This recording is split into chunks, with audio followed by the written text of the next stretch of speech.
Meus irmãos e irmãs, o Evangelho de hoje nos fala da oração. A oração é uma das 3 grandes obras deste tempo quaresmal. A primeira delas, que nos aproxima mais de Deus, que nos faz reconhecer a Deus como o Senhor de todas as coisas, faz reconhecer a nossa dependência dEle.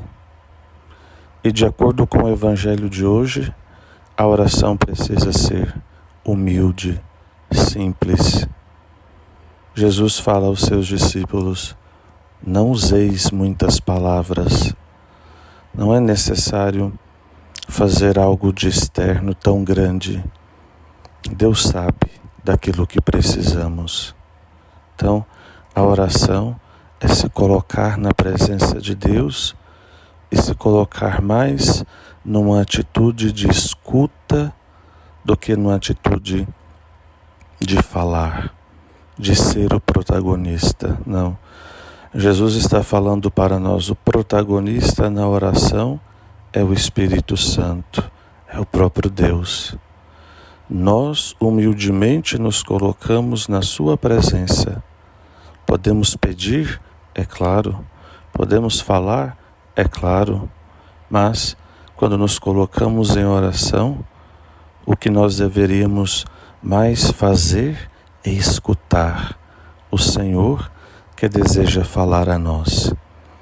Então Ele dá como exemplo a oração do Pai Nosso.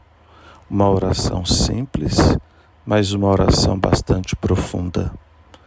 Nunca os judeus chamariam a Deus de Pai.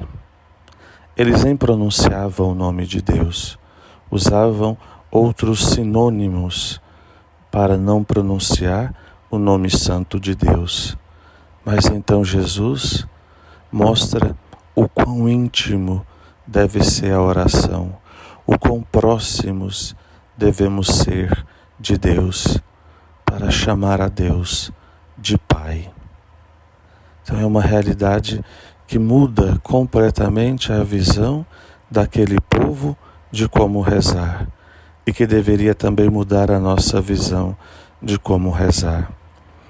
Achamos que oração é só falar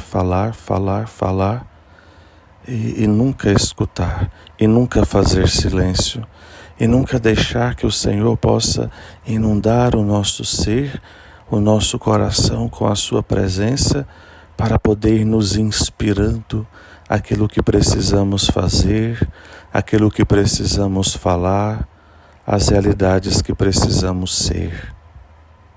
E no final, Jesus mostra qual é a grande disposição que devemos ter para rezar: o perdão.